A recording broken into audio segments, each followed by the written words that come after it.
성완종 전 회장이 홍준표 지사를 만났고 돈을 전달했다는 주장이 제기됐습니다. 홍 지사는 소설이라며 반발하고 있습니다. 세월호 참사 이후 선박의 과적을 막기 위해 도입된 전산 발권 시스템이 유명무실해지고 있습니다. 하루 수만 대의 대형 차량이 드나드는 부산 신항 주변 도로가 무법천지로 변하고 있습니다. 신호와 속도가 지켜지지 않고 있는 현장을 취재했습니다. 이번 달부터 경남 각 지역에 공중보건의가 줄어들면서 농촌 지역의 의료 공백이 현실화되고 있습니다.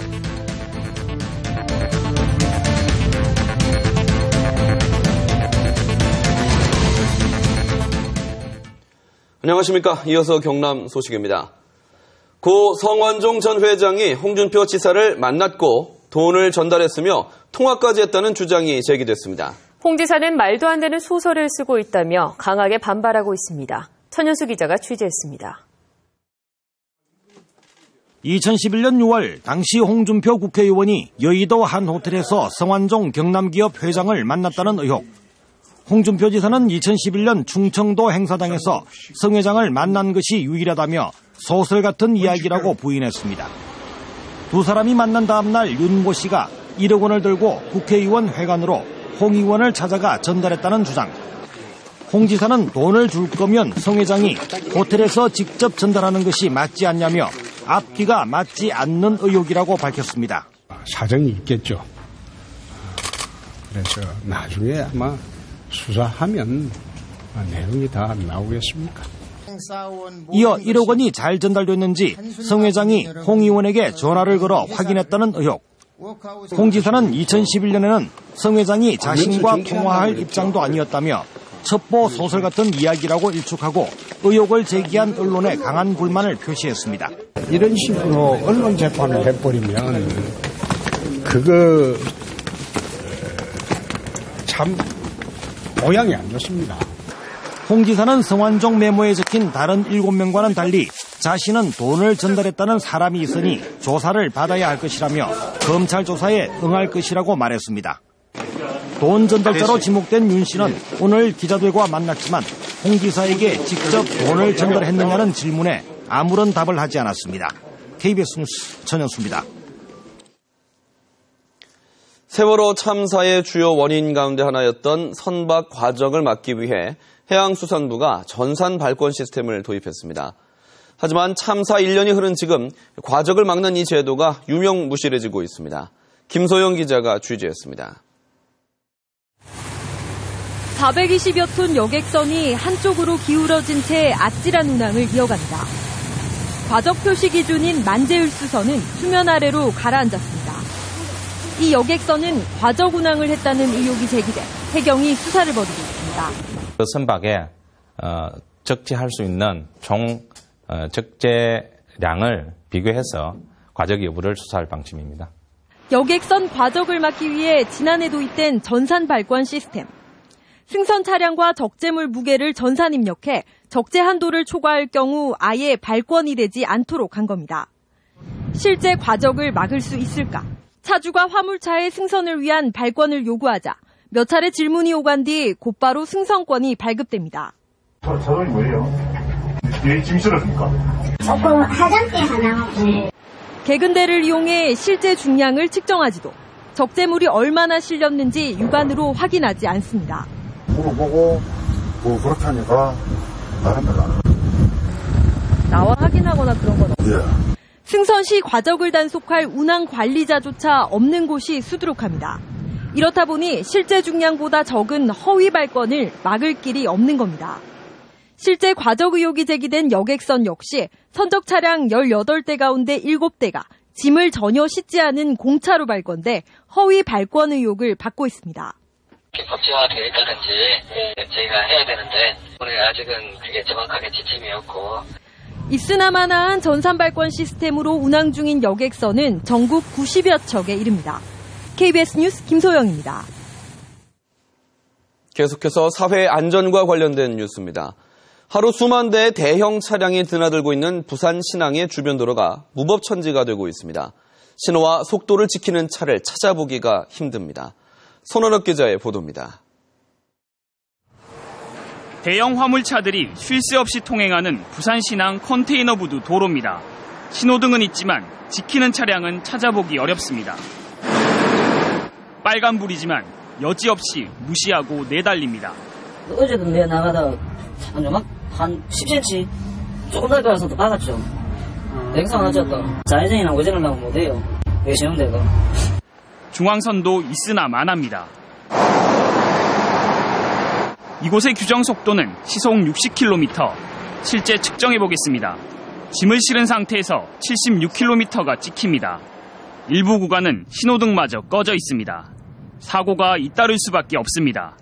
지난달에는 트레일러 4대가 잇따라 추돌해 한 명이 숨졌습니다. 출발이 전도자들이 안 되고 그러니까 한탕이라도 하려고 하다 보면 신호를 다 지키고 다니면 좀 막 그런 것도 있고 그러니까 그래서 그런 것도. 신항의 물동량이 늘면서 하루에만 대형 화물차 3만여 대가 이 일대를 오고 가고 있습니다. 하지만 단속 카메라는 한 대뿐입니다. 도로관리 주체가 해양수산부로부터 위탁받은 항만공사와 경남 창원시, 부산시로 나눠지다 보니 서로 책임을 미루고 있습니다. 도로가 생기기는 했는데 교통사고 좀 일어난다는 했은 기관과의 어떤 유기적인 어떤 이렇게 행정 체계가 마련되지 않았을 것 같죠. 지난 한 해에만 부산 신항 주변 도로에서 18건의 교통사고가 발생해 5명이 목숨을 잃었습니다. KBS 뉴스 손원혁입니다. 무상급식 중단의 내용으로 하는 도교육청의 추경 예산안이 보류됐습니다. 도의원들은 교육청의 자체 재원 마련 노력이 부족한 데다 또 추경안 편성 시기가 부적절하다는 이유를 달았습니다. 송현준 기자가 보도합니다. 경상남도와 지자체의 예산 지원 중단으로 학교 급식을 유상으로 전환한다는 내용을 담은 도교육청 추경 예산안. 경남도의회 예결특위는 추경안을 심사한 뒤 보류 결정을 내렸습니다. 도교육청이 무상급식을 지속하기 위해 자체적으로 재원을 마련하려는 노력이 부족하다는 겁니다. 교육청의 자구책을 좀 마련 더 했어야 된다는 것입니다. 자구책을 정말 강구했을 때 안 됐을 때는 우리 의회와 협력을 했어야 되고 또 전년도 결산이 끝나지 않은 상태에서 만들어진 추경안을 심사하는 것 자체가 문제가 있다는 겁니다. 이번 추경의 180월 반영 역시 시기가 부적절하다는 것도 제가 생각하고요. 여기에 대해서 어떻게 생각하시는지. 이에 대해 경남도 교육청은 급식비로 전용할 수 있는 예산이 없고 무상급식 중단에 따라 조기 추경을 할 수밖에 없다는 입장입니다. 무상급식비로서 충당을 할 수 있는 그 시기가 3월 말로 맥시멈을 받았습니다. 그래서 부득이 도의회는 도교육청과 경상남도가 한 발씩 양보해 급식 문제를 해결하자는 중재안을 마련할 예정이어서 이번 추경안 심사 보류가 어떤 결과를 가져올지 주목됩니다. KBS 뉴스 송현준입니다. 통영시의회가 통영시 서민자녀 교육지원 조례안을 상정하지 않았습니다. 통영시의회 기획총무위원회는 오늘 예정된 심의에 앞서 학부모 간담회를 열고 관련 조례안을 상임위에 상정하지 않기로 결정했습니다. 새정치민주연합 배윤주 시의원은 어제 의회 5분 자유 발언에서 아이들과 학부모의 권리를 침해하는 통영시 서민자녀 교육지원 조례안은 당연히 보류돼야 한다고 주장했습니다. 이번 달부터 경남 각 지역의 공중보건의가 줄어들면서 의료 공백이 현실화되고 있습니다. 특히 농촌이 심각합니다. 최세진 기자가 보도합니다. 하루에 응급 환자 20명이 찾는 이 병원은 하동군의 유일한 응급 의료기관입니다. 이 병원에서 근무하는 의사 6명 가운데 2명이 정부에서 파견된 공중보건의사입니다. 하지만 이달부터는 공중보건의사가 1명으로 줄게 됐습니다. 응급실에 2명의 의사를 배치해야 한다는 정부의 요구 조건을 충족하지 못해 공중보건의 1명을 감축하는 불이익을 받았기 때문입니다. 농촌 지역의 열악한 응급실 환경에서는 인력을 구하기가 어려워서 아마 응급실을 곧 폐쇄해야 되지 않느냐 하는 그런 위험에 처해 있어요. 경남 지역 응급의료기관 가운데 이처럼 법정 기준을 충족하지 못한 곳은 9군데, 대부분 농촌 지역입니다. 이 가운데 3년 연속 미충족 기관 7곳에 대해 행정조치가 내려졌습니다. 합천병원과 창녕 서울병원은 지정 취소가 됐고 지역 내 유일한 응급의료기관인 5곳은 공중보건의사가 2명에서 1명으로 줄어들었습니다. 보건복지부는 법정 기준을 어긴 데 대한 불이익이라고 말하지만 알고 보면 턱없이 부족한 공중보건의 숫자가 근본 이유입니다. 올해는 특히 좀 줄어서 한 200명 정도가 줄었습니다. 그러면서 그것부터 처음에 때도 어느 정도 인력을 예전만큼 배치하지 못하는 그런 어려운 상황이 됐는데 보건소에 이어 농어촌 응급의료기관까지 공중보건이 수급난을 겪으면서 의료 취약지역 주민들의 불편은 커지고 있습니다. KBS 뉴스 최세진입니다.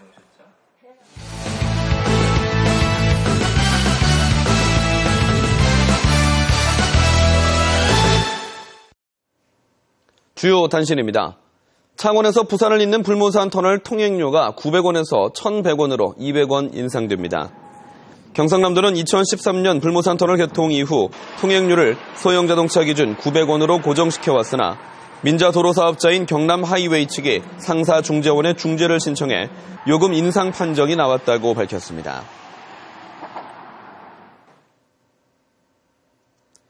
경상남도와 창원시가 글로벌 테마파크 조성을 둘러싸고 갈등이 예상됩니다. 경상남도는 최근 창원시의 글로벌 테마파크 조성을 위해 경남개발공사 64%, 창원시 36% 지분인 진해 웅동 예정지에 토지 분할을 요구했습니다. 이에 대해 창원시는 이미 지난 2010년부터 해당 토지에 웅동 해양 레저 관광단지를 조성하고 있고 사업이 차질을 빚을 경우 막대한 배상금 지급을 우려하고 있습니다. 근로자 사망 사고가 일어난 경남의 사업장이 작업 중지 명령을 받았습니다. 고용노동부 양산지청은 이달 들어 근로자 사망 사고가 발생한 경남의 사업장 3곳에 대해 작업을 중지하고 긴급 안전보건 진단을 받도록 명령했습니다. 경남에서는 지난 9일 오후 1시 반쯤 김해시 상동면의 한 레미콘 제조 공장에서 32살 정모 씨가 추락해 숨지는 등 이달 들어 모두 3곳의 사업장에서 근로자 3명이 사고로 숨졌습니다. 지난해 경남 지역 상장사 10곳 가운데 3곳 정도가 적자를 냈습니다. 재벌닷컴이 12월 결산 상장 제조업체 1,149곳에 지난해 경영 실적을 본사 주소지별로 분석한 결과 경남 지역에는 76곳 가운데 28.9%에 해당하는 22곳이 적자를 기록했습니다. 중소기업 10곳 가운데 6곳이 대기업의 속칭 단가 후려치기가 부당하다고 생각하는 것으로 조사됐습니다. 중소기업중앙회가 대기업 협력 중소제조업체 240곳을 대상으로 원가 절감 실태 조사를 한 결과 64.2%가 대기업의 원가 절감 요구가 적절하지 않다고 응답했습니다. 경남 소식이었습니다.